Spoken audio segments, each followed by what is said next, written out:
We were eating organic before organic was a thing. See? You know what I'm saying? I didn't even think about that.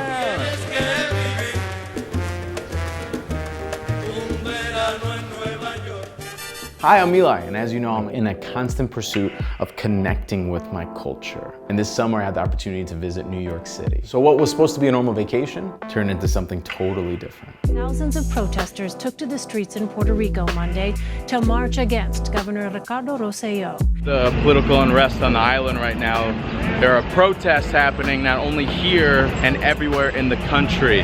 Very historically interesting times for the island, very interesting times being a Puerto Rican as a whole. If he wants to do the best for Puerto Rico, he should step aside. It was after seeing the Nuyorican, seeing their love for the island, where I made the decision to continue that pursuit to connect with my culture. Seems like although there's so much going on, there's still smiles, there are still handshakes, there's still catching up. And that is why I decided to live my best Nuyorican life. I'm going to taste the food, I'm going to learn the history, and connect with the other Puerto Ricans that are holding it down in New York City. But I knew I couldn't do it alone. I knew through this journey I had to find someone who shared that equal passion, who was a local. My name is Cristian Martir. I was born in Puerto Rico, reside now in New York. I am a professional Puerto Rican. Primarily, I'm 1/3 of a party called Rosie Perez, in addition to running and being the founder of Sociedad, through which I do events, I do merch, I do music. Everything that I am, everything I've always been, has been inspired by Puerto Rico and the Puerto Rican community. Where are we at right now? We're in El Barrio, one of the most iconic neighborhoods in the world, just because of the culture and the history that was created here. So this is La Marqueta. This has been around for I don't know how long, definitely decades. My grandmother used to actually come here in the 60s and buy, you know, your groceries. This used to be a very lively part of the community where you would come and get everything you needed. You're officially my tour guide out here in New York City, so I'll let you down. we are in these streets. Spanish Harlem, but it's just so bustling. There's always there's so much going on. And also, I see some white people here. All New York City is being gentrified. So El Barrio being where it's at, you know, you go straight down there, it's a whole different world. You know what I'm saying? So it's definitely being affected here. How do you think this neighborhood is gonna fare with the growing of gentrification? I think that the challenge really is putting your stronghold on, you know, your identity, right? So making sure that no matter what happens, like our history's still here, our culture's still here, but that requires us to continuously make culture. You know, I think a lot of us sort of rest on our laurels about what we did 20 years ago, 30 years ago, 50 years ago, and not trying to reproduce that feeling again, you know what I'm saying? So I think that a lot of times my argument is always about using history to sort of inspire you and not anchor you. And I think too often we get anchored by our history and just sort of rest on our laurels. Like, oh, we did that, we did this, yeah, but what are we doing now? So I wanted to stop and talk about this right here, the Young Lords. So the Young Lords was a social activist group that they were only around technically for a few years, but their impact obviously grew larger than that, and it continues to influence us. And this particular photo we're looking at was from a very famous, or I should say iconic, march that they did in 1969, that they marched from the Bronx through El Barrio all the way down to Queens. So it was calling for the release of all political prisoners, and they did it in collaboration with the Black Panther Party.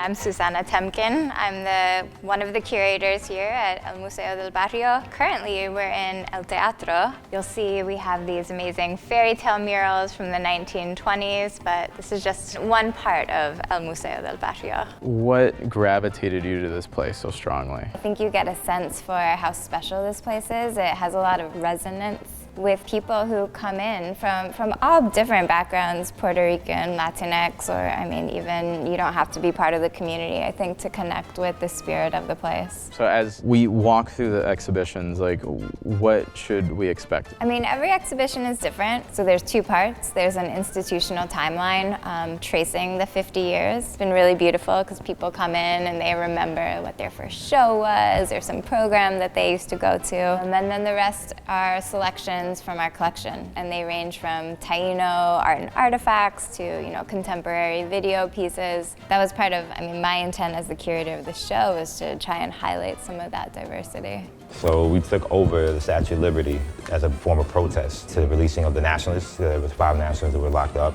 As a result of their actions, they took place. They actually went into Congress sort of demanding the freedom of Puerto Rico, led by Lolita Lebrón, who sort of pulled out a gun and started shooting at the Congress people. Museo De Barrio was fantastic. fantastic. It was entirely inspiring to see a whole institution, a respected worldwide, that was created by us. We are at the iconic Casa de. We're gonna eat at this iconic place. I wanted to like have a conversation with a foodie. So we're gonna have Rosanna here to chop it up and talk all things Puerto Rico. Hey guys. Hey, what's up? I made it. You made it. I know. It's so nice to be able to sit with y'all. Yeah, have welcome. some good old Puerto Rican food. Yeah, I know you are the foodie. I know am. you are NYC Food NYC Muse. Food Muse, yes.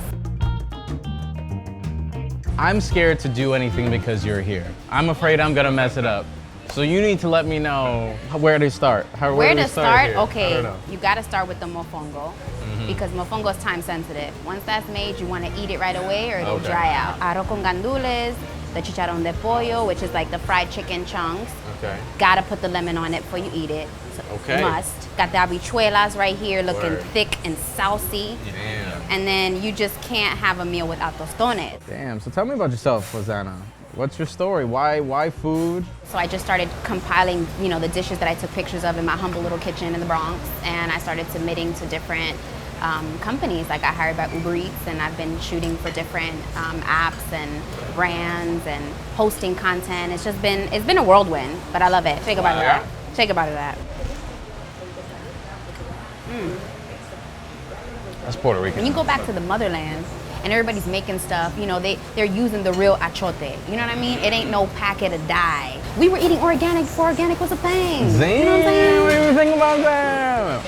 That Nuyorican life, I got a taste of it. But what makes being Nuyorican so special? We came, we brought identity and we expanded on it and we got amplified here in New York, right? So from that came salsa, from that came hip hop, from that became freestyle, from that became so much that the world has come to know that it was created, either by Puerto Rican or influenced heavily by Puerto Rican. And then, Puerto Ricans have done so much for the world, but haven't gotten the credit for it. And I think a lot of that was born here in New York City. So I think that's what's special. For me, I think initially, like when I was younger and someone would tell me I was Nuyorican, I was kind of insulted because I felt like they were like taking away some of my Puerto Ricanness, if I could say that. But now I embrace it because I feel like it's become its own kind of like subculture. Like New York in itself already has its nuances of culture and rhythm, and you were talking about hip hop but that Puerto Rican essence, I mean, it's summertime when the Puerto Rican flags go up in New York City. When you wake up in the morning and,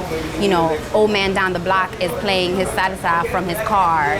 We get a lot of our culture through our grandparents, through our aunts and uncles. I am more proud today than I have ever been, especially with what's going on in PR and the uprise of activism. I'm like hella proud of my people. Yeah. Now more than ever. Oh, thank you so much. Please, Cafecito. Mamita, please sit. Please talk with us. Gracias. ¿Cómo estuvo la comida? Oh, comida, food. Oh, it's good. It's food, I know that. Comida muy bien comida. Oh, gracias. Okay. I'm learning. You're the manager, and how long have you been managing Casa de? This establishment has been here since '78, and it was founded by my mother-in-law, Adela Fargas. She built this from scratch, and she made this what it is today. So we're basically just following her legacy and trying to keep it going. I want to thank y'all for just sharing those experiences. I was just trying to live my best Nuyorican life. I felt like I got a taste, and I felt like I definitely got a vibe of how beautiful, amazing this community is. Nuyorican experience is something you can't label because it is the accumulation of a multiple driven, unapologetic energy. But the one unified thing that it carries is that pride and passion. I don't know what's gonna happen to the future of the island, but what I do know is no matter where we go, no matter what we do, there will be that pride, there'll be that love, and there'll be that never-ending energy.